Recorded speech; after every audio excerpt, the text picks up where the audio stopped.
शिवस्वरूप सद्गुरू जनार्दन स्वामी गुरुमाऊलीच्या कृपेने भगवान आशुतोष महामृत्युंजय सर्वैश्वराच्या कृपेने भगवान श्री नीलकंठेश्वर महादेवाच्या कृपेने श्री गुरुमाऊली भक्तमंडळाच्या संयोगातून दर महिन्यातील शुद्ध प्रदोष आपण या ठिकाणी साजरा करतो।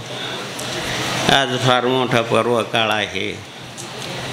काल आपल्या महाराष्ट्राचं आराध्य दैवत श्री पांडुरंगाची कार्तिकी वारी म्हणजेच कार्तिक एकादशीची यात्रा 5-6 लाख भाविकांच्या मध्ये आणि उत्साहात आनंदात प्रेमात भक्तिभावाने रंगलेल्या भाविकांच्या माध्यमातून पूर्ण झाली। आज द्वादशीयुक्त प्रदोष आहे।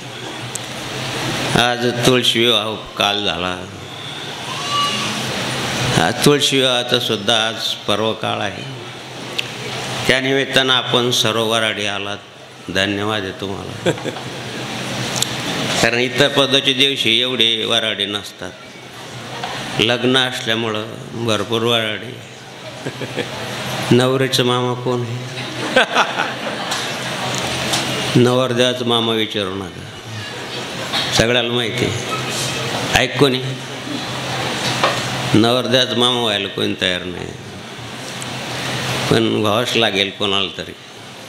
चांगल्या प्रकारचं सुसंपन्न स्थितीमध्ये तुळशी विवाह पार पाडला। संतोषगिरी भावाला म्हणलं तुम्ही जाणं लग्न लावून या। लग्न झालं की मग फळ भरायला आम्ही येतो। आज सोमप्रदोष आहे, खूप गर्दी आहे आश्रमात। बरं मोठमोठे लोक येतात, कधी नव्हते येतात, तर त्यांच्याशी बोलावंच लागतं किंवा त्यांना थांबवावंच लागतं। खूप गर्दी आहे सोमप्रदोष असल्यामुळं, आणि म्हणून देव आपण सर्वजण आलात। त्यानिमित्तानं सर्वांना, ज्येष्ठ वरिष्ठांना, भक्तमंडळांना, माझ्या माय बहिणीला, बालगोपालांना, बालकन्यांना, ज्येष्ठ वरिष्ठांना, पदाधिकाऱ्यांना, भक्तमंडळाच्या सर्व सदस्यांना व्यासपीठावरून माधवगिरी बाबाचा नमस्कार आहे। जय जनार्दन आहे। भगवान वयवृद्ध तपोवृद्ध श्री परशुराम गिरजी महाराज श्री क्षेत्र त्र्यंबकेश्वरला राहतात, आणि श्री संतोष गिरजी महाराज त्यांनी आता तुळशी विवाहाचा कार्यक्रम केला। तुम्ही लवकर या म्हणे, म्हणला तर लग्न लागल्याशिवाय थोडे येते। आणि श्री संतोष गिरजी महाराज, श्री श्रवण गिरजी महाराज, श्री जयराम गिरजी महाराज, श्री अरुण गिरजी महाराज, आणि नेमकेच त्र्यंबकेश्वर निवासी श्री आनंद आखाड्याचे आमचे श्री सागरानंद महाराजांचे शिष्य सागरानंद बाबाची खूप सेवा करायला लावली जनार्दन स्वामींनी। आम्ही लहान असताना प्रथमतः त्र्यंबकेश्वरला गेलो, बाबाजी गेले तर तिथं एवढी ओळख वगैरे नव्हती, पण श्री सागरानंदजी बाबांची खूप ओळख होती। त्यांनी तिथलच्या मंदिराकरता किंवा जागेकरता आणि खूप असं प्रयत्न केले, आणि बाबाजींना ते गुरुस्थानी मानायचे। आम्ही पण त्यांना गुरुस्थानीच मानतो। भगवान आहे, वयोवृद्ध होते। खूप असा सनातन वैदिक धर्माचा प्रचार त्या महापुरुषांनी केला। आता हे आंबड म्हणजे जालना जिल्ह्यातल्या पुढं आहे, तिथं पण त्यांची संस्था आहे, मंदिर आहे। अनेक ठिकाणी सागरानंद बाबांनी वेगवेगळ्या प्रकारची शिष्य परंपरा निर्माण करून आणि चांगल्या प्रकारचं धर्माचं काम केलेलं आहे। आम्ही लहानपणापासून त्यांना पाहतो आहे।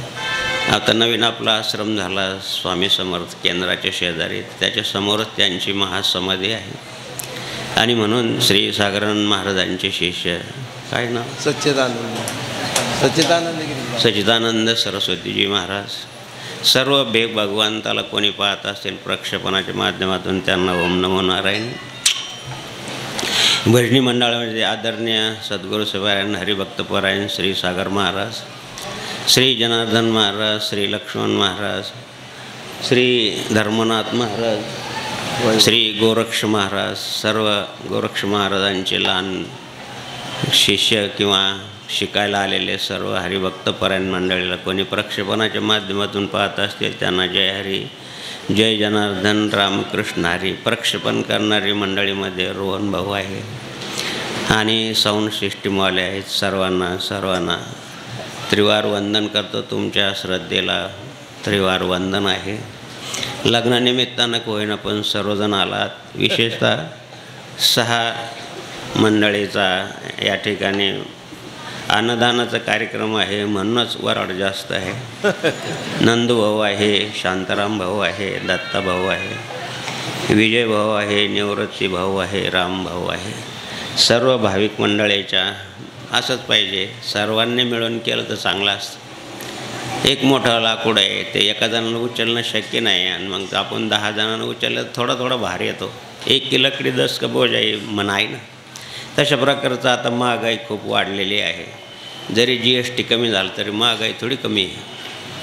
आणि म्हणून सर्वांनी मिळून केलं तर आणखीन चांगल्या प्रकारचं मिष्टान्न मिळालं की मग वराड पण जास्त येतं.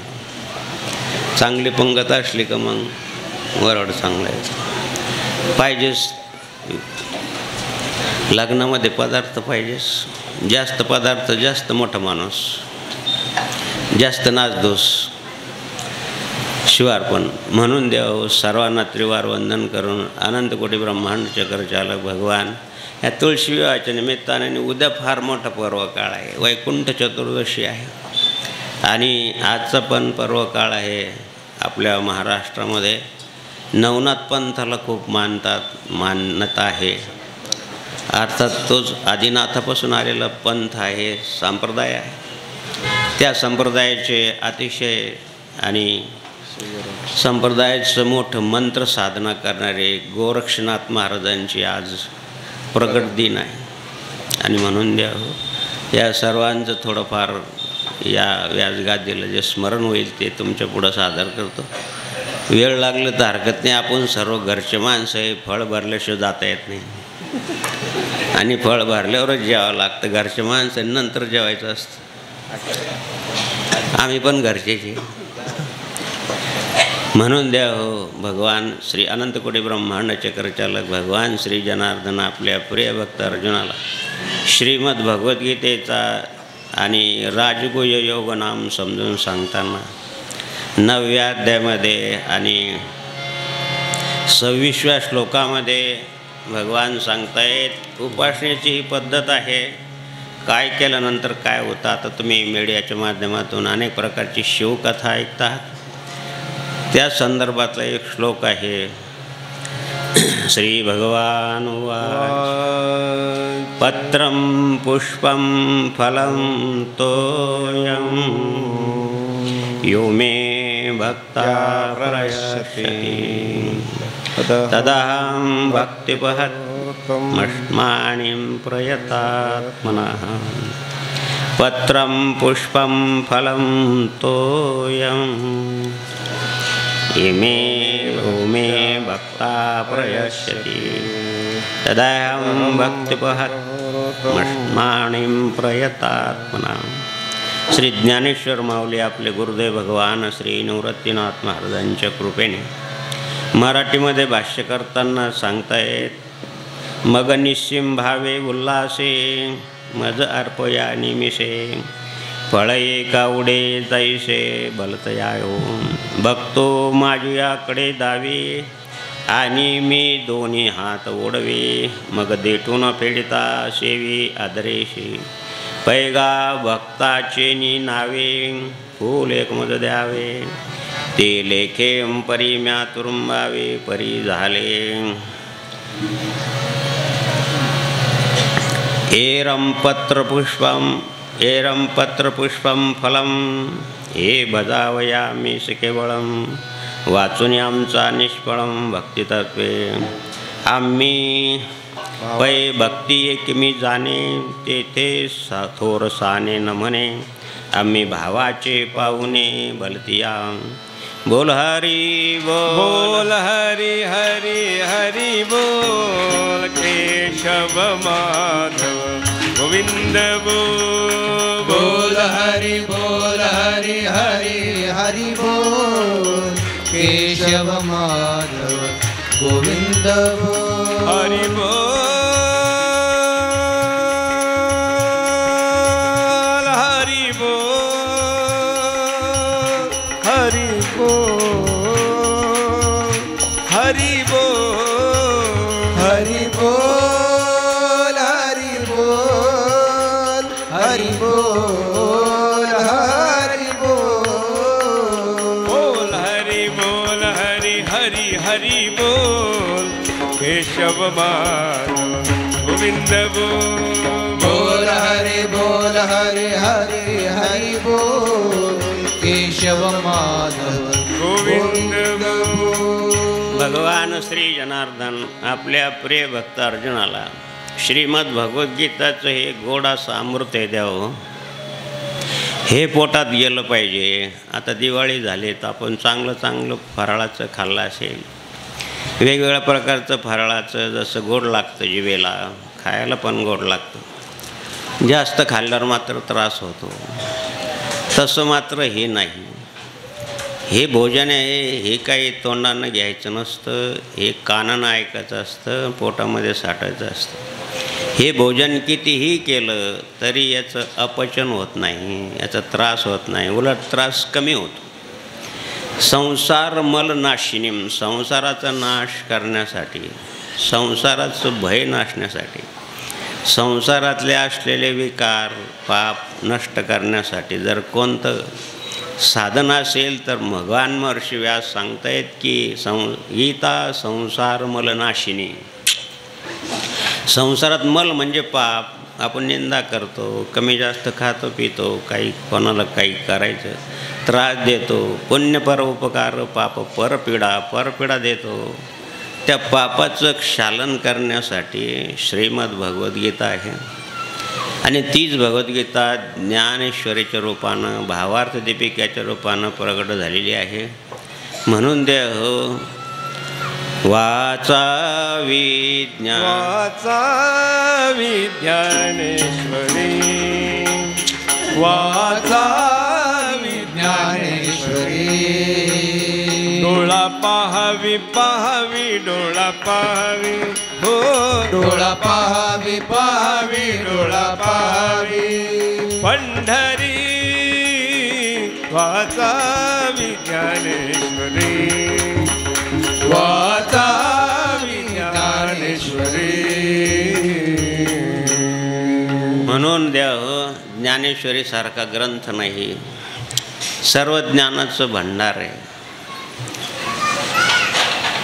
तुम्हाला त्रास आहे, तुम्ही एकाग्रतेने बसून काही काम करू शकता का? शारीरिक त्रास आहे, मानसिक त्रास आहे, अनेक प्रकारचं दुःख आहे, समाजामध्ये त्रास आहे, समाज चितू करतो आहे. अशा विकल परिस्थितीमध्ये कोणी लिहू शकतं का? किंवा शांत बसू शकतं का? किंवा ध्यान करू शकतं का? किंवा भजन करू शकतं का? माऊलीचं एक क्षण असं नाही की जिथं त्यांना त्रास नाही. त्या त्रासातून लिहिणं किंवा त्या त्रासातून बाजूला होऊन मनाला दड करून आणि श्रीमद भगवद्गीतेचे 700 श्लोक आहे, त्याच्यावर 9027 ओव्या लिहिणं काही सोपी गोष्ट नाही.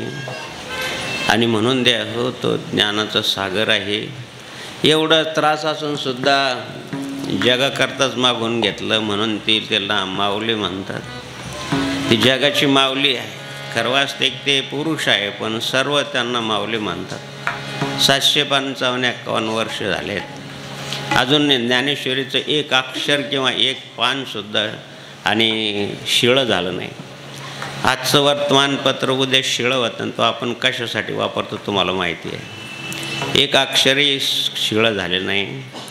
त्यामध्ये माऊली लिहित आहेत की पत्र पुष्प फल जल जे काही आपल्याजवळ असेल ते भक्तियुक्त अंतःकरणानं तुमची जी देवता आहे, कोणाचं पांडुरंग असेल, कोणाची भगवान शिव असेल, कोणाची भगवती असेल, कोणाचे भगवान गणेश असेल, ज्या देवतेला जे प्रिय आहेत, फूल म्हणा, नैवेद्य म्हणा, फळ म्हणा, ते ऋतुकालाच्या नियमानं जे काही फळ असेल, जे काही फूल असेल, ते प्रेमानं शुद्ध अंतःकरणानं भगवंताला वाहिल्यानंतर त्याचा मी स्वीकार करतो. भक्तियुक्त अंतःकरणाचाच स्वीकार करतो.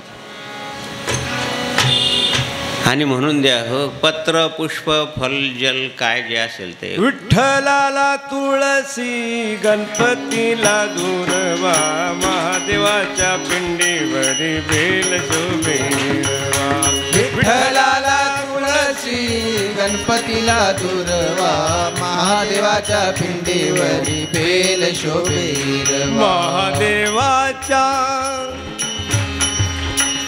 पिंडीवरी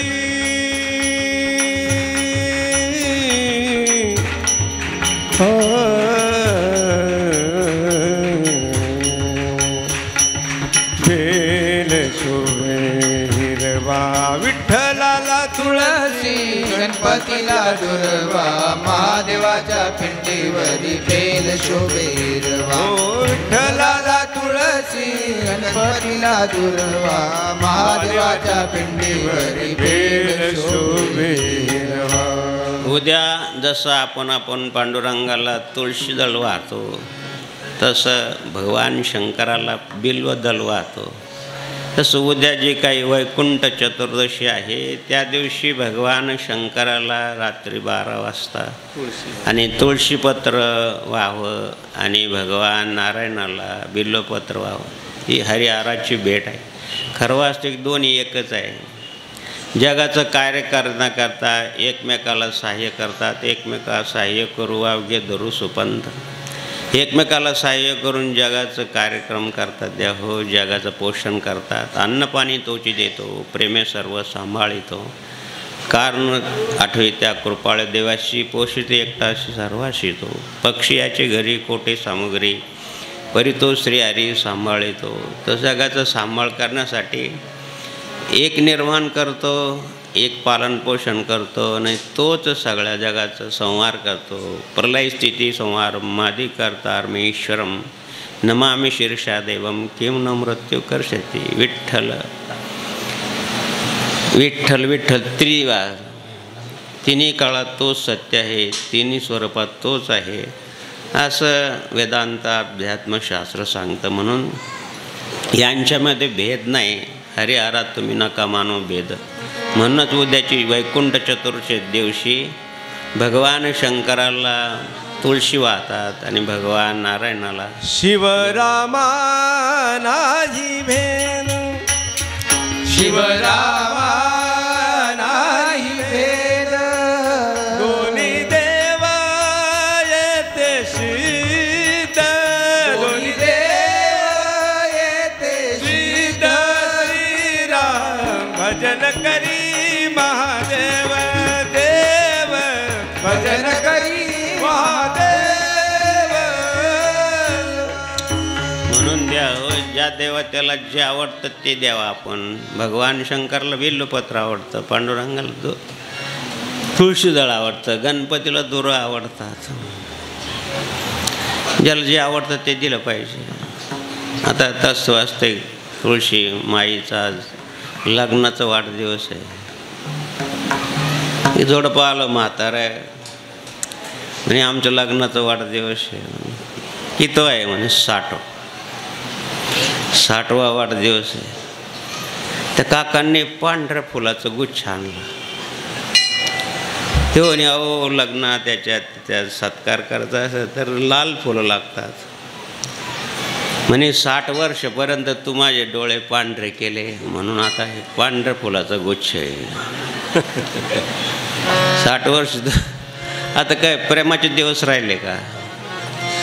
आता सगळं शेवटची तयारी.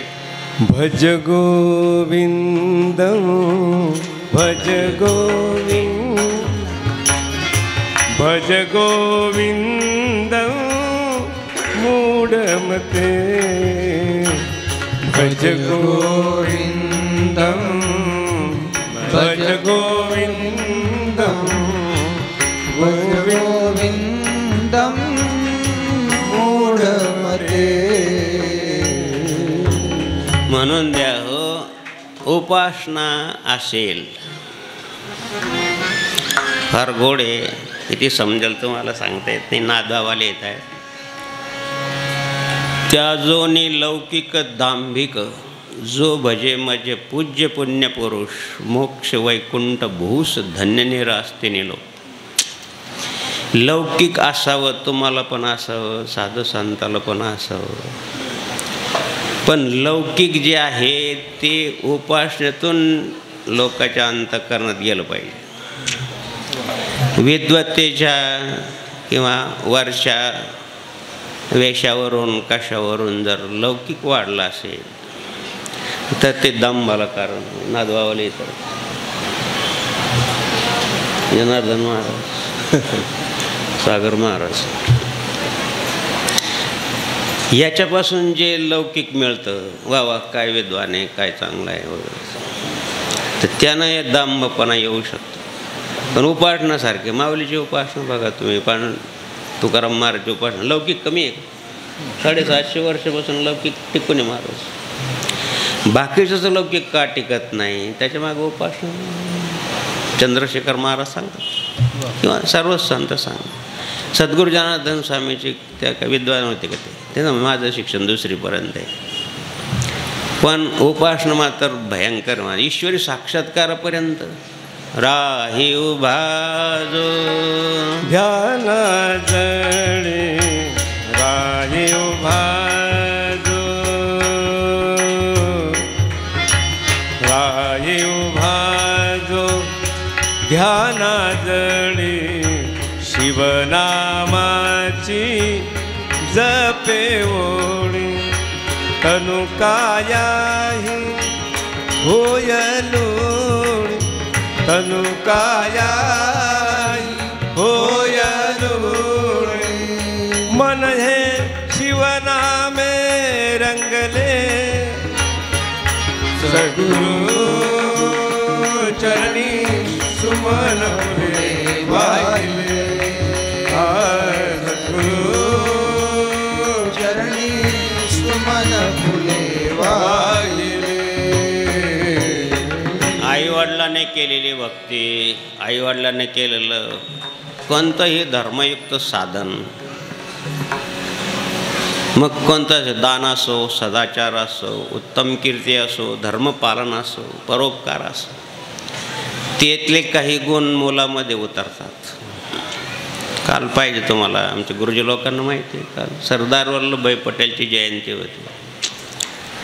आईवडील गुजरातीच असल्यामुळं महाराज तो समाज मुळातच धार्मिक आणि सगळं काही धर्मकार्य दानामध्ये सगळ्यामध्ये मोठा समाज आहे. लहानपणी कसं ते त्यांना पोलादी पुरुष का म्हणतात, सरदार का म्हणतात, संरक्षण मंत्री होते. झालं काय की लहानपणी 6-7-8 वर्षाचं असताना प्लेगची साथ आली. प्लेगची साथ अशी महाराज बगलामध्ये गाठ येते आणि अल्प काळामध्ये ती फुटून जाते आणि लवकर माणसाचं देहावंत होतो, देहावसन होतं. तर त्यावेळेस काही असे उपचार नव्हते, डॉक्टर नव्हते. आता 100 वर्षापूर्वीचं काही इतिहास. त्यावेळेस असं कोणताही रोग असेल, आता तुम्हाला शेतकरी तुम्ही बैल वगैरे काही मोडला वगैरे काही झालं तर पूर्वी त्याला डाग द्यायचे. आमच्या लहानपणीसुद्धा पाहायला आम्ही तापलेल्या खंडोखंडानं सळाईनं त्याच्यामध्ये असे फुले मारायचे वगैरे. बैलाला काही वाटत नव्हतं, तो तडफडसुद्धा पडताना तडफड करायचं, त्यांना काहीच नाही करायचं, त्याला बरं वाटायचं. माणसाला सुद्धा डाग द्यायचे.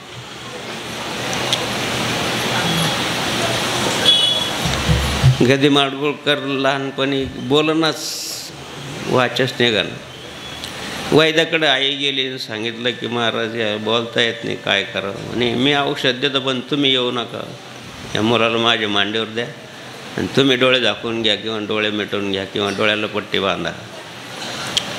त्यांनी गरम गरम विस्तो त्याच्या बेंबीवर ठेवला. काही औषध असेल लावून तशाच प्रकारचं. लहानपणी माझ्या एका मित्राचे डोळे आले, तर ते त्याला वैद्य मात्र ती काडी होती, ती कशाची होती काय माहिती, ती जाळली. म्हणजे आई तुम्ही माझ्याकडे पाहू नका. त्या मुलाच्या डोळ्यावर ठेवून दिले, डोळे चांगले झाले. आता त्यावेळेस ते वनस्पती त्या माहिती निष्णात लोक होते, एका वैद्यानं सांगितलं की आई औषध आहे पण फार अवघड आहे, मुलगा तू रडला नाही पाहिजे. नाही रडणार म्हणे. लहानपणीच सांगितलं की गर्भमान आई तुम्ही पाहू नका, तू पण पाहू नका म्हणे, मला पाहायचं आहे. वर हात केला, डाग लाल लोखंडाचे काय औषध वगैरे लावून त्यानं डाग जाळून काढली. डोळ्यातून एक थेंबणे आला आणि आई हा मुलगा फार शूर आहे, आता सरदार आहे. बस तेव्हापासून सरदार वल्लभभाई पटेल, वल्लभभाई त्यांचं नाव आहे. सांगायचं तात्पर्य की आईवडिलांची सहनशक्ती किंवा भक्तीची एक प्रकारची ऊर्जा म्हणा तुमच्या भाषेत, ती मुलामध्ये उतरते. आणि म्हणून द्या हो, आईवडिलाचे संस्कार आणि त्यानंतर जर तुम्ही सुसंस्कारित असाल, एखाद्या साधू संताकडं, एखाद्या हरिभक्तपरायण किंवा संस्थेमध्ये म्हणा, जोग महाराजांच्या संस्थेमध्ये म्हणा, अशा ठिकाणी मुलांना घातलं तर तुम्हाला ते थोडा जीव लावते. नाही तर आजची प्रजा फार अवघड आहे. आता विज्ञानाचं युग आहे महाराज, इथून पुढचं काळ तर फार अवघड आहे. आईला मानतो की नाही काय माहिती, वडिलाला मानतो की नाही काय माहिती. मुळातच सगळंच अवघड झालं. वाचल्यानंतर आम्ही आता जगात राहावं लागतं तर वाचावंच लागतं, काही पाहावंच लागतं गोष्टी. काही दिवसांना असं म्हणतात की फक्त मुलं नकोच, फक्त मजा, इट ड्रिंकिंग अँड एन्जॉय, बस तीनही माहिती हो. आतापासूनच सुरू झालं, पुढं कोण पाहिलं. आणि म्हणून द्या हो, आपण जे आता भक्तियुक्त अंतःकरणाची मंडळी आज तिथं सर्व आलेली आहेत, अशीच भक्ती आपल्या मुलाबाळांना शिकवा, आपल्या मुलींना शिकवा, आपल्या सासू सोनांनी सोनाला शिकवा. ते पुढं कामाला येणार आहे. नाही तर पुढचा काळ फार अवघड. कलियुगे कली प्रथमचरणे जम्बूद्वीपे, पहिलंच चरण आहे ते किती अनर्थ आहे. अजून 3 चरण राहिलेत. पुष्कळ असं श्रीमद भागवताच्या शेवटच्या स्कंदामध्ये खूप असं कलियुगाचं वर्णन केलं आहे. पण एकच कलियुगाचं फार मोठं वैशिष्ट्य आहे, कलियुग केवल, कलयुग केवल नाम आधारा, कलयुग केवल नाम आधारा. सुमिर सुमिर नर उतरे पारा, सुमिर सुमिर नर उतरे पारा. कलियुगामध्ये या नाम भक्तीचा, भागवत धर्माच्या प्रसार करण्यासाठी तर संत अवतार घेतात. संत माझी रुपडी अवतार तुम्हा धराया कारण, उद्धराय जन जडजीवा, जडजीवाच्या उद्धारासाठी संत येतात महाराज. श्री नवनाथ महाराजपैकी मच्छिंद्रनाथ महाराज तीर्थयात्रा करीत असताना एका ठिकाणी एक माऊलीच्या घरासमोर उभे राहिले. ओम भिक्षान्मे देही माये माऊली आई. अलक निरंजन जय जय अलक निरंजन, अलक निरंजन जय जय अलक निरंजन. अलक अलक निरंजन जय जय अलक निरंजन, अलक निरंजन जय जय अलक निरंजन. हे संत आहे महाराज, हे देण्यासाठी झालेले आहे. देव तसं नाही, देव अगोदर घेतो मग देतो, असा तो न्याय आहे. पण संत तशी नाही, काही उपकाराची त्यांना जाणीव नाही. तुम्ही उपकार करावं, तुम्ही चांगलं व्हावं, हा त्यांचा उद्देश. सर्व काही आईच्या प्रेमात सुद्धा थोडंफार स्वार्थ आहे, पण संताच्या प्रेमात नाही. सगळ्यांना सारखंच आहे. तुम्ही संत माय बाप कृपावंत, काय मी प्रतित कीर्तिवान. ओम भिक्षान्मयी नारायण हरी. त्या माऊलीच्या घरासमोर उभे राहून त्यांना भिक्षा मागितली. तिनं भिक्षा आणून दिलं. थोडंसं नाराज होतं तिचा चेहरा. म्हणजे काय आई तुम्ही फार नाराज आहे, काय तुम्हाला काही दुःख आहे का? तर म्हणे बाबा दुःख आहे, काय मूलबाळ नाही. आता ते संत आहे, ते दयाळू आहेत, ते मायाळू आहेत. त्यानं सांगितलं की आई मी विभूती देतो, ती तुम्ही खा, लावा, तुम्हाला लेकरू होईल. आणि देव हो विभूती दिली तर बाय माणसाचा स्वभाव आहे मायमायला नावलीचा की ती जे काही तिच्या पोटातच राहत नाही म्हणतात. शेजारी पाजाराचं आले आणि ते सांगितलं की मला एका साधूने विभूती दिली, ते खाल्यानंतर पुत्र होईल. आता सर्वच माय बहिणीसारखे असतात थोडी काही काही विश्वासू असतात, काही सांगितलं का गं हे लोक चमत्कारिक असतात. साधू संताबद्दल त्या माऊली बरेच बोलली काहीतरी, कदाचित तुला वश करण्यासाठी सुद्धा त्याने विभूती दिली असेल, गेला विपल्क मनामध्ये. आणि खरं सांगतो मला भक्तीची व्याख्या करताना गोंधळकर विकल्परहित विश्वास आणि अछिद्र श्रद्धा हे भक्तीचं लक्षण आहे. विकल्पना येऊ द्यायला पाहिजे मनामध्ये. विकल्पनता सर्व संसार उद्ध्वस्त होऊन राहिले. बघा तुम्ही, तिच्या मोबाईलमध्ये त्याचा फोटो पाहिला, त्याच्या मोबाईलमध्ये तिचा फोटो पाहिला, लगेच जाहीर फराकत, लगेच वकिलाकडं. काय जगाचं किती लोकांचा नाश झाला संसाराचा या मोबाईल पाहिजे.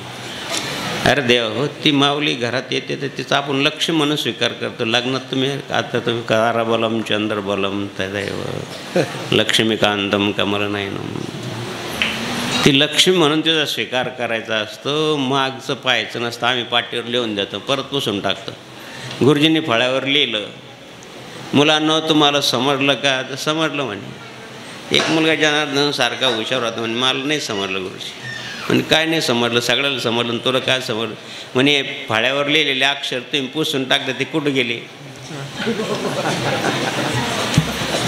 तसं द्या हो, मागील परिहार पुढे नाही शीन झाली. आता काय एक एक वेदाचं वाक्य आहे तुकाराम महाराज. मागचं परिहार कशाला पाहायचं?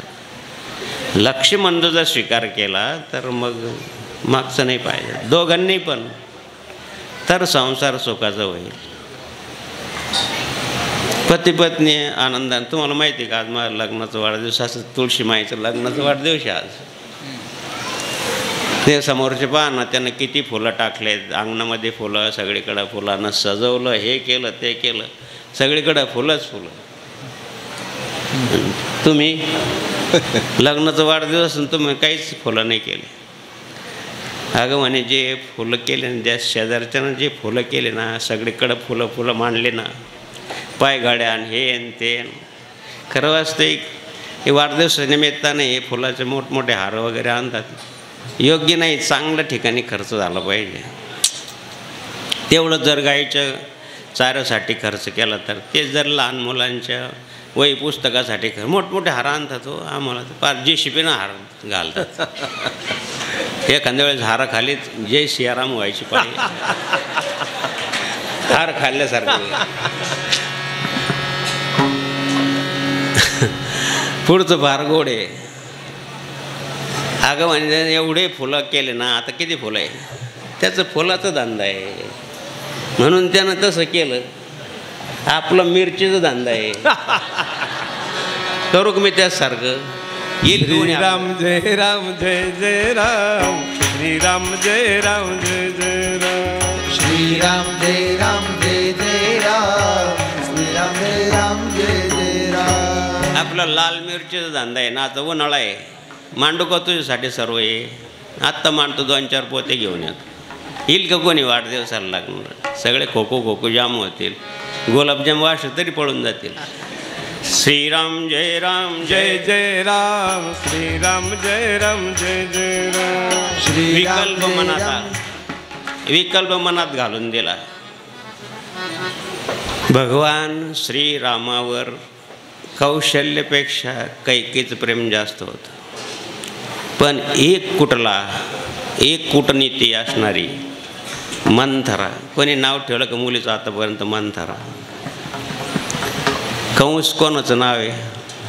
ऐक, तुमच्या नांदूर दसक पंचक नाशिक रोड.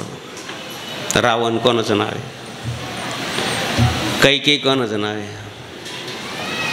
एक विकल्प. अयोध्येमध्ये सगळे चांगले पण एक विकल्पवादी. लंकेमध्ये सगळे वाईट, सगळे राक्षस पण एक सुज्ञ बिभीषण. एका विकल्पानं केवढं मोठं रामायण घडलं. माझे देवाला त्रास झाला तर आपला संसार तर काहीच नाही त्यापुढं. म्हणून विकल्प मनात येऊ देऊ नाही. त्या माऊलीच्या मनामध्ये विकल्प घालून दिला. खरं वास्तविक जे काही भक्ती, जे काही आपण साधन करतो ते कोणालाही सांगू नये. साधू संतांची गोष्ट वेगळी, पण तुम्ही केलेलं सांगू नये कोणाला. तुम्ही आता ज्वारी म्हणा, गहू म्हणा पेरता, ते उघडं ठेवतं का झाकून टाकता? उघडं ठेवलं तर कावळे गधाडे खाऊन घेते. झाकून ठेवलं तर ते चांगलं होईल. झाकून ठेवलं पाहिजे, पण झाकून ठेवायचं कारणच नाही. तुला मी सर्व प्रकारचे दागिने करतो, पण तू फक्त घरातच घाल, लग्नाला घालू नको, तुळशीच्या लग्नाला सुद्धा घालू नको. कोण तयार होईल मला सांगा? ते घातल्यानंतर तिला असं वाटतं सगळ्यांनी पाहावं वर करून असं वगैरे. हा सविकल्प आहे. विकल्परहित विश्वास पाहिजे. तिच्या मनात विकल्प झाला, तिने ती विभूती टाकून दिली उकिरड्यामध्ये. 12 वर्षानंतर श्री मच्छिंद्रनाथ महाराज म्हणे, आई कुठे मुलगा झाला असेल तुम्हाला? जय जय अलख निरंजन, जय जय अलख निरंजन, जय जय अलख निरंजन, जय जय अलख निरंजन. म्हणून द्या हो विकल्प नको. म्हणे बाबा माझं चुकलं. मी इतर बायकांनी सांगितलं की साधू संत अशा सगळे तसे असतात का महाराज? सत्पुरुषाची ओळख होते सांगा तुम्ही. चमत्कार करणारे वेशधारी सांगू नाही द्या. 2 साधू आले दुपारी, समोर आल्यानंतरच वास यायला लागला.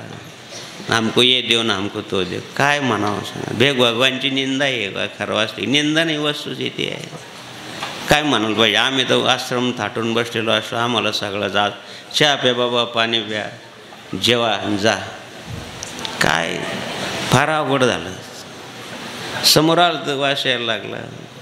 बरं ते ठीक आहे, गांजाचा वास ठीक आहे, भांगचा वास ठीक आहे, टिंबाचा वास कसा आहे?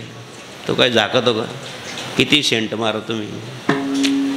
लग्नात आम्हाला तर असं डोकं उठून जातं, याच्याकडे जातच नाही आम्ही लग्न. तो वास झाकण्यासाठी वेगवेगळ्या प्रकारचे सेंट वापरतात लोक. डोकं उठून जातं. सांगा तुम्ही असं विकल्प नको कोणत्या. त्यांनी महाराज तुमची विभूती मी उकरड्यात टाकून दिली. आता ते गोरक्ष किमिया मोठे 84 सिद्ध आहे, ते काय करू शकत नाही. यायचं इथं कोठे उकरडा टाकतं? उकरडा दाखव मला. उकिरडा म्हणजे ज्या ठिकाणी गाईचं शेण टाकण्यात येतं त्याला उकिरडा म्हणतात. तिथं मच्छिंद्रनाथ महाराज गेले. चलो गोरक्ष चलो. गाईच्या शेणामध्ये 12 वर्ष राहिल्यामुळे त्यांचं नाव गोरक्षनाथ ठेवलं. उकिरड्यातून बाहेर आले. गोरा गोमटा सुंदर मुलगा, सर्व लक्षणाने युक्त. तुम्ही वाचला असेल नवनाथ. आणि मग पश्चाताप करायला. साध घालता मच्छिंद्राने जगालावले मुनी, साध घालता मच्छिंद्राने जगालावले मुनी. सूर्यपुत्र गोरक्ष जागला, सांड गोरख अलख निरंजन, जय जय अलख निरंजन, अलख निरंजन, जय जय अलख निरंजन. पश्चाताप कधी होतो? विकल्प आल्यानंतर पश्चाताप होतो. हे सूत्र आहे. कोणाला समजतं का नाही पहा, नाही तर आमच्या मंडळी करता आहे. मनात विकल्प आला साधूविषयी, भगवंताविषयी, की संपलं तुमचं. तुमच्या मनामध्ये अनेक प्रकारचे मग वाईट विचार येतील. आता पश्चाताप करून काय उपयोग आहे? पश्चाताप काही झालं नाही. प्रगट झाले, निघून गेले. ज्या दिवशी प्रगट झाले तो आजचा दिवस. कार्तिक शुद्ध आजची 12 प्रदोष. आणि म्हणून द्या हो अशा प्रकारची उपासना करा. साधू संतांवर विश्वास ठेवून, ग्रंथावर विश्वास ठेवून, पंथावर विश्वास ठेवून भगवान शंकराची उपासना करा. त्याने तुम्हाला शक्ती येईल. त्या शक्तीनं तुमच्या संसारातले सर्व कामं होतील. तेषात युत्थानाम भजता प्रीतिपूर्वकम दधामी बुद्धियोगम तम. तुम्हाला चांगली बुद्धी येऊन तुमचा संसार चांगला होईल. म्हणून भगवान शंकराला बिल्वपत्र वाहो, पाणी वाहो, पांडुरंगाची वारी करावी, तुळशीची माळ घालावी, गंध लावावा. काही तुमचं ज्या संप्रदायाचे जे असेल, भस्म असेल आणि अष्टगंध असेल किंवा गोपीचंदन असेल ते लावलंच पाहिजे, माळ घातली पाहिजे. ज्या उपासना करायची त्यानं तुम्हाला शक्ती येईल. तुमच्या संसारातले सर्व समस्या सुटतील. आता हेच सांगतात साधू संत की हे पाणी वाहिल्यानंतर असं होईल, रुद्राक्ष घातल्यानंतर असं होईल. ते योग्यच आहे, पण त्याप्रमाणे करणं चांगलं आहे. पण त्यासाठी पथ्य काय आहे? विठ्ठल मात्र घ्यावी त्याने पथ्य सांभाळा. जन विठ्ठल मात्र घ्यावी, जन विठ्ठल मात्र घ्यावी त्याने पथ्य सांभाळावी त्याने पथ्य सांभाळावी. आणि पथ्य नकोय लोकांना, फक्त पाहिजे काही सांगितलं ते करायचं नाही. भगवान नारायणाने विचार केला की आपल्याला 10 अवतार घ्यायचे. 10 अवतारामध्ये वेगवेगळ्या प्रकारच्या राक्षसाचा संहार करायचा आहे, भक्ताचं रक्षण करत आहे, परित्राणाम साधूनाम विनाशाय च दुष्कृताम धर्मसंस्थापना. यासाठी आपल्यामध्ये काही शक्ती पाहिजे, काही बळ पाहिजे, काही विद्या पाहिजे. बलबुद्धी विद्या देहो मोही हरू कलेश विकार. हे विकाराचा नाश करण्यासाठी आपल्यामध्ये शक्ती पाहिजे. म्हणून या शक्ती प्राप्त करण्यासाठी भगवान नारायणाने भगवान शंकराचं अनुष्ठान केलं. दररोज 1000 कमळ भगवान शंकराला व्हायचं. असं काहीतरी नियम करा महाराज, थोडा होईना, थोडा जेवढं तुम्हाला संसारात शक्य होईल, पण नियमानं केलं पाहिजे. 1 लोटा पाणी भगवान शंकर नियमानं व्हा, कधी मधी नाही, फक्त सोमवार प्रदोषच्या दिवशीच नाही, दररोज केलं तर चांगलंच आहे. नित्यनेमन आम्ही ते प्राणी दुर्लभ सगळे म्हणतात, हरिपाठ पण म्हणतात. नित्यनेमानं कोण करतं?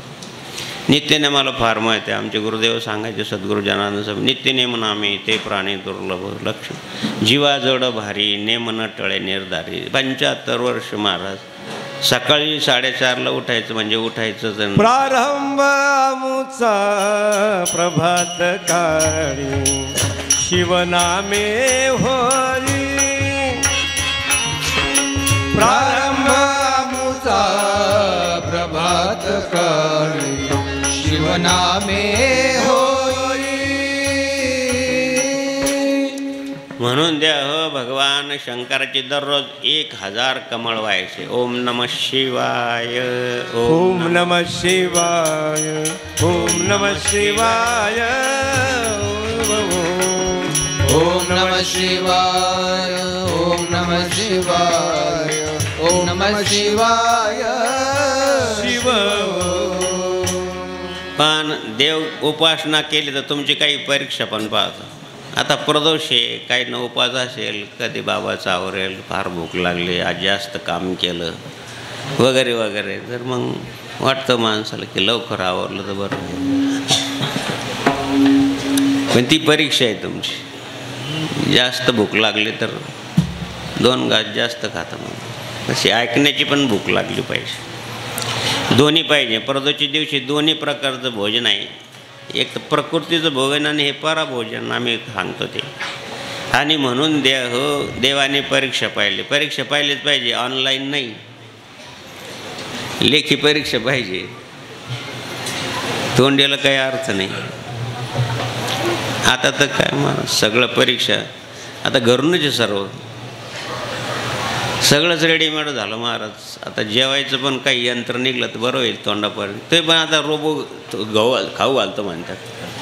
तर रोबोटला सुरुवात केली तो खाऊ घालतो, सगळं काम करतो, घर झाडतो. काही दिवसानं आताच तर 102 किलो वजन आहे काही काहींचं. तरी येऊन डॉक्टर म्हणतात तुम्हाला अशक्तपणा आहे. त्यांच्याकडे पाहून डॉक्टर अशक्त व्हायची वेळ आली. अशक्तपणा रोबोट जर आला आहे सर्व काम करलं तर अवघडच व्हायचं. काल मला एक जण रोबोटची माहिती सांगत होता, तर मला काहीच कळत नाही, पण म्हणलं चांगलं आहे, सगळं काम करेल म्हणे बाबा, वेळेवर सर्व काही, तुमची पावडर मारेल, तुमच्या डाक्षर कोणता रोग आला तो सुद्धा सांगेल. त्याचं संशोधनाला चाललं मी आता चायनाला. जाय बाबा, चांगली गोष्ट. विज्ञानाचं माध्यम आहे. 1000 कमळ दररोज व्हायचे. ओम नमः शिवाय. ओम. देवाने एक दिवस 1 कमळ काढून घेतलं. 9999 कमळ भरले. अरे 1 कमळ आता भरून पूजा करता करता उठू नये, पारायण करता करता उठू नये, बोलू नये, हे नियम आहेत, हे पथ्य आहे. आपण तर महाराज देवाच्या द्वारे उभा क्षण उकळला का, मला लवकर जायचं ऑफिसला, त्याने मुक्तिचारी साधले, आण लवकर, देवाच्या द्वारे उभा क्षण त्याने मुक्तिचारी साधे. केक होईना काही का होईना करतात. आमच्या सांगण्यात त्याच्यात सुद्धा समाधान आहे. आणि एक कमळ नाही, आता उठायचं नाही, बोलायचं नाही, कोणाला सांगायचं नाही. लक्ष्मी माता समोर आहे, पण का बरं इकडं तिकडं पाहता येत? आता काय करायला पाहिजे? बोलायचं नाही, काही नाही. आता एक कमळ कमी झालं तर काय करायचं? म्हणून त्यांनी समजलं की देवाची परीक्षा आहे. दररोज कसं कमळ कमी होत नाही, आजच कसं कमळ कमी. म्हणून ही काहीतरी भगवान शंकराची परीक्षा आहे. म्हणून त्यांनी आपला एक डोळा काढला नाही त्या पिंडीवर ठेवून दिला. शांताकारम भुजगशयनम पद्मनाभम सुरेशम विश्वाधारम गगनसदृशम मेघवर्णम शिवा लक्ष्मीकांतम कमलनयनम. डोळ्याला कमल नयन म्हणलं आहे. नाव सुलोचना असतं, पण एक कोपरगावने का नाही? सुलोचना म्हणजे चांगले डोळे, चांगले डोळे असणारे. आणि तिला तर समोर भिंतड दिसत नाही, असे पण नाव आहेत. नावामध्ये विपरीत असू शकते. भगवान नारायणाने आपला डोळा काढा, कमलनयनम. डोळ्याला सुद्धा कमलनयन म्हणलं आहे. देवाला व्हायला भगवान शंकर पिंडीतून प्रगट झाले. शंख, चक्र, गदा, पद्म हे सर्व दिलं. आणि आता तुम्ही दुष्टाचा संहार करण्यासाठी तुम्हाला अघटित अशी शक्ती देतो. म्हणून हरिनारायणम दुरितनिवारम परमानंदम सदाशिव शंकरम भक्त्या जनप्रियकत्वानाम त्वा नारायणम दशम. हा जो प्रसंग घडला तो उद्या वैकुंठ चतुर्दशीच्या निमित्तानं आहे. भगवान शंकर पिंडीतून प्रगट झाल्यानंतर नारायणाचे दोघांची भेट झाली. म्हणून भक्तांनी दोघांना एक मानून पांडुरंगाला बिल्वदळ वाहतात आणि भगवान शंकराला तुळशीदळ वाहतात. त्याला हरिहरच भेट म्हणतात. आणि आज प्रदोष आहे, त्या सोम प्रदोष आहे. या सोम प्रदोषाचं फार महत्त्व आहे. सोम म्हणजे चंद्र. सगळ्याचंच मन चंचल आहे महाराज. मनष्टान इंद्रियाणी प्रकृतीसानी चंचल ही मन कृष्णा. श्रीमद भगवद्गीता 6व्या अध्यायात सांगितलं आहे की मन कोणाचं चंचल नाही महाराज. मन सर्वचंच जातं. मनासारखं पाप कुठंच नाही. पण कलियुगाचं एक महत्त्वाचं साधन असं आहे की कलियुगामध्ये मनात आलेल्याला पाप नाही. नाही तर त्रेतात द्वापारमध्ये मनात जर काही विटाळला तरी त्याचं पाप धरलं जायचं. आता मनातलं अनेक प्रकारचे वाईट विचार मनात येतात. आणि ही मनाची देवता चंद्र आहे. चंद्र भगवान सोम आहे. म्हणून सोम प्रदोषाच्या दिवशी मनात वाईट विचार येऊ नये. आपल्या मुलाला चांगली बुद्धी व्हावी, त्याचं मन स्थिर व्हावं.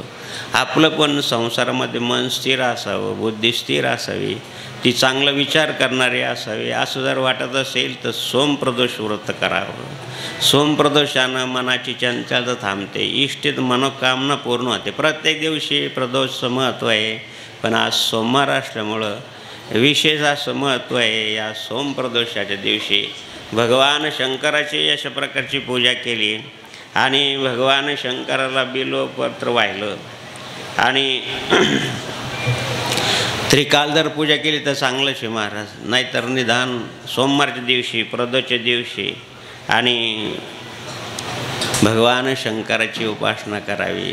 लग्न कार्य असेल तर भगवान शंकराचे, भगवती सीतामाईचं लग्न व्हायच्या अगोदर ती गौरीची पूजा करायची. म्हणजे भगवान शंकराची पत्नी पार्वती, तिची पूजा केल्यानंतर ती शक्ती देते, मनोकामना पूर्ण करते. भगवान शंकरसुद्धा एखाद्या मुलीचं लग्न होत नसेल तर सोमवार करावं, प्रदोष करावं.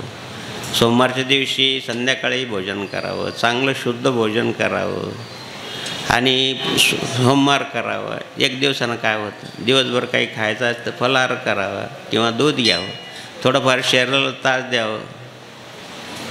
आता येतात आमच्याकडे हे उपाय सांगितले ना, तर काही काही मायबहिणी म्हणतात किती करू बाबा सोमवार, किती प्रदोष करू. आता काय या 15 गोळ्या आहे का, तुमची सर्दी पडसं जाईल. उपासनेला दृढ चालवावे, भूदेव संताशी सदा नमावे, सत्कर्मयोगी वय घालवावे. करायच्या अगोदर समाप्तीची तयारी करतात लोक. म्हणून तुम्हाला सांगितलं ना, समाज फार संकुचित झाला, सेल्फिश माइंड फार कमी याच्यात. मग या आमच्या लोकांचं चांगलं चालतं, चांगलं दरबार चालतं. तुमच्या लोकांना भयंकर त्रास आहे, तुम्ही तरी काय करतात. कुठंतरी तो त्रास कमी होण्यासाठी तुम्ही जातात आणि म्हणून द्या अशा प्रकारची दृढ उपासना करावी. आता तुळशीचं लग्न झालं, काही कोणत्या लग्नामध्ये भागवतामध्ये नाचगान करतात, लग्नामध्ये याच्या जन्मते एक जण नाचायला लागले, नवरदेवाच्या पुढं नाचत होतं. ते म्हणे असं काय नाचतो? ते म्हणे याला ब्रेक डान्स म्हणतात. ब्रेक डान्स नवीनच ऐकलं म्हणे. बरं त्याच्या हातामध्ये असं काहीतरी काडीसारखं होतं, ते पाहून तो नाचायचं. नवरदेवाने काय ब्रेक डान्स? येडा एक म्हणतो, तुझ्या माझ्या हातात सायकलचं ब्रेक आहे, ते घेऊन आलो आणि त्याच्यावर मी डान्स करून राहिलो.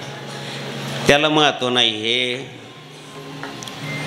मीरा के संग, मीराबाई भगवान श्रीकृष्णाच्या भजनामध्ये नाचायची. लग्नामध्ये नाचण्यापेक्षा भजनात नाचणं गाणं ठीक आहे. देवा पग घुंगरू बांध मीरा नाचे रे, पग घुंगरू बांध मीरा नाचे रे. मैं तो अपने नारायण की, प्रसादीकडे घेऊन या. मैं तो अपने नारायण की हो गई आज दासी रे, हो गया दासी रे. पग घुंघरू बांध मीरा नाचे रे, पग घुंगरू बांध मीरा नाची रे. अशा प्रकारचं घाण दारू वगैरे पितात, नाचतात, ते काही योग्य नाही. द्या. एक सज्जन माणूस होता, हरिभक्त परायण होता. अरे बाबा दारू पिऊ नये, माणूस नरकात जातो म्हणे. पिणारा नरकात जातो, विकणारा तो पण नरकात जातो. म्हणजे त्याच्यासमोर चकना विकणारा तो पण नरकात जातो. मग आमचे सर्व जर नरकात जातात तर मला जायला काय हरकत आहे? अरे अरे देव, काय विचार करतात माणसं. आणि म्हणून द्या, चांगल्या विचारासाठी चांगल्या प्रकारची उपासना केली तर चांगल्या प्रकारचे विचार येईल. म्हणून पत्र, पुष्प, फल, जल शुद्ध अंतःकरणानं आपली जी देवता असेल त्यांना वाहावं, त्यांची पूजा करावी, जेणेकरून आपल्याला संसारामध्ये जो नाश होण्याचे कारण आहेत त्याच्यापासून आपण दूर राहू. बेल पुष्पावरती शंकराची प्रीती, हो बेल पुष्पावरती शंकराची प्रीती. कपाळी भस्म शोभे छान, कपाळी भस्म शोभे छान छान छान. आवडते बेलाचे पान पान, आवडते बेलाचे पान पान, आवडते बेलाचे पान. पत्र म्हणजे बेल, पत्रम पुष्पम, पुष्प म्हणजे फळ. भगवंताने शेवटी सांगितलं की अर्जुन हे निमित्त आहे, आम्ही भक्तीचे पाहुणे, मला भक्तीची चाड आहे, मी भक्तीचा पाहुणा आहे, मला भक्तीची भक्ताची चाड आहे. त्यांनी शुद्ध अंतःकरणानं व्हायला पत्र असो, फुल असो, फळ असो, ज्या मोसमामध्ये जे फळं येतात ते भाव देवाला. जे आपल्याला फळ खायचं आहे नवीनच, समजा आंबा आला तर भगवंताला अगोदर नैवेद्य दाखवा मग खावं. नवीन धान्य निघालं तर अगोदर भगवंताला नैवेद्य दाखवा मग खावं. नवधान्य पंचांगमध्ये सुंदर सांगितलं की नवधान्य प्राशन विधी. आपण कधी कोणत्याही फळचे कोणत्याही प्रकारचे फळं कधीही मिळतात आपण ते खातो. आता कलियुग आहे. पत्र, पुष्प, फल जे काही फळं असेल आणि एवढं असेल पाणी तर सगळ्यात. गंगाजल व्हायला तर चांगलंच आहे, पण नाही गंगाजल जर मिळालं तुम्हाला ते गंगेचे, यमुनेचे, गोदावरी, गंडकी, तुंगभद्रा, नर्मदा आठवेळी वेळोवेळाच्या नावाचे नाही भवसाचे प्राणी असे. तुकाराम महाराजाचं घर हरिपाठामध्ये आहे, सगळ्या सप्तनाद्याचं नाव आहे. त्यांना त्याचं नाव वाहून नाही तर हातामध्ये फळ आहे, तुझं काही संबंध आहे कारण पाहून पिंडीवर पाणी वाहून राहिले. पण ते मंत्र आहे महाराज. आणि कसं काय तुम्हाला एक लोटा पाणी सब साधनाचं मिळेल फळ? पिंडीवर मोबाईल त्याच्यावर बोलून राहिलं, देवाला वाहून राहिले पाणी. फक्त सेल्फी. एका मित्रानं विचारलं वहिनीची मान अशी वाकडी काय? ते म्हणे लहानपणापासून तिला सेल्फीची सवय. सांगायचं तात्पर्य काय की कुठं परमार्थ, कुठं शुद्धता, कुठं काय हे शिकवण्यासाठी संत येतात महाराज. म्हणून पत्र, पुष्प, फल, जल, तांब्याभर पाणी का होईना पण ते मन स्थिर करून व्हा ना. सप्तनाद्याचं स्मरण करून व्हा ना. काही बडबड करीत मानायचं, गप्प करतात लोक, पिंडींवर पाहतात वा. बरं तिथं भांडत नाही, नवरा बायको आलं तर भांडतं सुद्धा देखील, ए तिकडे काय पाहतो वर टाक, असं नाही. हे काही ही पथ्य आहे. म्हणून भगवंतानं सांगितलं हे निमित्त आहे, पण मी तुमचा भाव पाहतो, मी तुमची भक्ती पाहतो, मला दुसरं काही नाही. मी भक्तीचा पाहुणा आहे, म्हणजे माझं भक्ताची साडी आहे. मला भक्ताची शुद्ध अंतकरण वाहण्यासाठी मी स्वीकार करतो. आणि स्वीकार भगवंताने स्वीकार केला तर तो काय देणार नाही. तो अनंत कोटी ब्रह्मांड चक्र चालक म्हणजे तुमचा संसार काय, तेषाम समृद्धता मृत्यू संसार सागरात भवानी न चरापार्था मया वेश. तो संसार समुद्रातून तरुण नेईन तुम्हाला, पण तुमची भक्ती अशी पाहिजे, शुद्ध अंतकरण पाहिजे, भाव पाहिजे, पथ्य बाळगून पाहिजे, मग ती भक्ती फलद्रूप होते. आपण सर्वजण आलात, चांगलं वराड जमलं. आज आम्हाला पण थोडंसं सेवा करायला मिळाली. आम्ही तर काही फार मोठे विद्वान नाही, पंडित नाही, कीर्तनकार प्रवचनकार नाही. सद्गुरू जनार्दन स्वामीच्या गुरुकुलात एक विद्यार्थी आहे, पण गुरुमावली भक्त मंडळाचं आणि पंगत देणाऱ्या मंडळीचं फार प्रेम आहे. त्यांनी आनंदानं बोलावलं, दोनदा तीनदा आमंत्रण देऊन आमच्या सर्वांची पंगती बाबा या. नाहीतर हा प्रदोष बरेच लोक मागतात, आम्हाला पण जाता येत नाही, प्रकृती अस्वस्थ असल्यामुळं 2 ठिकाणीच फक्त. आणि म्हणून द्या हे दान सदाचार उत्तम कीर्ती शिकवण्यासाठीच ते येतात. सद्गुरू जनार्दन स्वामीचं कार्य, त्यांनी मंदिर बांधलेत, विद्यार्थ्यासाठी वसतिगृह बांधलेत, तेच कार्य आम्हाला करायचं आहे. तेच कार्य तर आमचा जीव थकला आता संतोषगिरी महाराज करतायत, श्रवणगिरी महाराज करतायत. गोंधनखेड्याला मंदिर झालंच आहे सगळं, तिथं सोयीचं लागलं सर्व. आता कोकण भागामध्ये आदिवासी भागामध्ये मंदिर होणं फार महत्त्वाचं आहे. शहरासारखे मंदिरामध्ये करायला काही वेळ लागत नाही महाराज. आदिवासी भागामध्ये मंदिराचं काम चालू आहे संतोषगिरी महाराजाचं. आणि श्रवणगिरी महाराजसुद्धा सांगतायत की खिरखेडा आहेत अतिशय पेठ भागामध्ये, आणि हे बाबाचं मानी हे सुरगाणा तालुक्यात अतिशय चौकडून डोंगर आहे मध्ये. त्या लोकांना भक्तिमार्ग समजायला पाहिजे. आपण तर ठीक आहे मीडियाच्या माध्यमातून आपल्याला सर्वांना माहिती आहे, पण त्या भक्तामध्ये असं भक्तीचं प्रतीक तयार झालं, मंदिर तयार झालं तर 2 लोक येतील, दर्शन घेतील, लेकरं येतील, पूजापाठ करतील, तर किती मोठं काय रे. जनार्दन स्वामीला एका ठिकाणी नव्हतं करता येत का? एकाच ठिकाणी केलं असतं तर किती मोठं झालं असतं, खूप मोठं कार्य झालं असतं. पण का ठिकठिकाणी केलं? आता ते बाबांच्या गावाला त्यावेळी तर जायलाच रस्ताच नव्हता. ते शिवपुरी तिथं पण रस्ताच नव्हता. ती वडजी राडे सर्व मुसलमान वस्ती तिथं का बरं अशा ठिकाणी गेलं? ज्या ठिकाणी खरं वाचते गरज आहे भक्तीची आणि संस्काराची त्या ठिकाणी केलं पाहिजे. शहराच्या ठिकाणी तर मोठमोठे मंदिर आहेत, मोठमोठ्या जगामध्ये मोठमोठे मंदिर आहेत, पण अशा ठिकाणी जाऊन केलं पाहिजे. आणि त्या लोकांना भक्तीच्या म्हणून ज्यांना जो भगवान शंकराच्या मंदिराकरता काही योगदान करतो त्याचं पुण्य अक्षय महाराज, त्या पुण्याला क्षय नाही. ते पुण्य तुमचे जन्मोजन्मी पुरणारं पुण्य आहे. का बरं जनार्दन स्वामीने श्रमदानातून हे मंदिर बांधले. म्हणून द्या हो अशा ठिकाणी मंदिराचं योगदान केलं पाहिजे. एक जण आला म्हणे किती मंदिराला खर्च येतो तेवढा मी देतो, तसं नाही चालत. जनार्दन स्वामीला ते अभिप्रेत नाही. गोरबरीकडून 2 विटा का होईना, 2 पत्रे का होईना, 1 सिमेंटची गोणी का होईना, इथून सिमेंटची 2 गोण्या तिथं पाठवल्या एका ST ड्रायव्हरनं, म्हणून ती उतरून घ्या. तेच महत्त्वाचं आहे.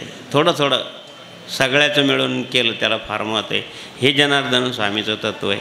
गोरगरिबाकडून तिथं लोक काय, त्यांना काही बिचारांना खाणं आणि पिणं काहीच माहीत नव्हतं. त्या ठिकाणी मंदिर बांधणं सोपी गोष्ट नाही. इथून सर्व नेणं, तुम्हाला प्रेरणा देणं, ते लोक पण श्रमदान करतात. रात्री कधीही गाडी येऊ द्या, रात्री 12ला जरी गाडी आली तरी ते उतरून घेतात. श्रमदान किती सांगा त्यांना, विचार योगदान काय करणार आहे. त्यांना भाताला धान्य येत नाही काही. आता नोकरीवाले मुलं ठीक करतात थोडंफार, पण जे शेतकरी ते काय करणार आहे. आणि म्हणून द्या हो अशा 2 ठिकाणी मंदिराचं कार्य चालू आहे. ज्यांना शक्य असेल त्यांनी जरूर मंदिरासाठी योगदान केलं पाहिजे. संतोषगिरी महाराजाकडं, श्रवणगिरी महाराजाकडं महत्त्वाचा भाग आहे. आणि आता या 23 तारखेला वृंदावनाला यात्रा चालली. अरुणगिरी महाराज 4 वर्ष तिथं शिकले भागवत. वृंदावनामध्ये खूप लोक जातात, तुमच्या सागर महाराजाला माहिती आहे. ते जाऊन भागवत करतात, तिथलचे वेगवेगळे स्थानं पाहतात. वृंदावनाला फार महत्त्व. ज्या ठिकाणी भगवान 11 वर्ष राहिले तिथालच्या रमण रीती, त्या रीतीला फार महत्त्व आहे. अशा ठिकाणी पवित्र पावन तीर्थाच्या ठिकाणी गेल्यानंतर पापाचं क्षालन होतं. म्हणून संसारी जीवाने तीर्थयात्रा करायला पाहिजे. म्हणून माऊलींनी सांगितलं की तीर्थ व्रत नेम धरी रे करुणा.